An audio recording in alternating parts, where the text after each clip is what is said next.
મિત્રો, જય શ્રી કૃષ્ણ, જય દ્વારકાધીશ। કેમ છો બધા? તો આજે ઇડલી લોટ દરાવાનો હતો એટલે મેં ચોખા અને હળદર મિક્સ કરી ડબ્બામાં ભરી લીધા। પછી દરાવવા માટે મૂકી આવી અને ત્યાંથી આવીને ક્રિશીભાઈને આંગણવાડીએ મૂકવા ગઈ।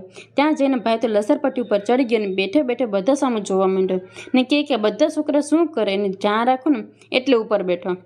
પછી ત્યાંથી આવીને મેં મકાઈ ફોલવાનું ચાલુ કરી, કેમ કે અમારા બધાને બાફેલી મકાઈ ખાવી હતી એટલે મેં પહેલાં બધી મકાઈ ફોલી નાખી। પછી એના નાના નાના કટકા કરી થોડું મીઠું, હળદર અને મેગી મસાલો નાખી અને બાફવા મૂકી દીધી।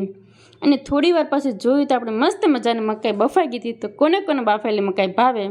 અને અચાનક દાંતનો દુખાવો ઉપડ્યો એટલે અમે હોસ્પિટલે ગયા, કેમ કે બહુ જ દુખતા હતા અને સહન હતું થયું એટલે અમે હોસ્પિટલે પૂગી અને ડૉક્ટરને બતાવ્યું તો ડૉક્ટરે 5 દિવસની દવા આપી અને કીધું કે ન માટે તો રૂટ કેનાલ કરાવવું પડશે। પછી એ જ દવા લેતા હતા એટલે હું અને ક્રિશીભાઈ બેઠા અને ક્રિશીભાઈએ બિસ્કિટ ખાવાનું ચાલુ કર્યું। તો તમને ખબર હોય તો જરૂરથી કમેન્ટ કરજો કે શું દેશી ઇલાજ લગાવવાથી દાંતનો દુખાવો મટે।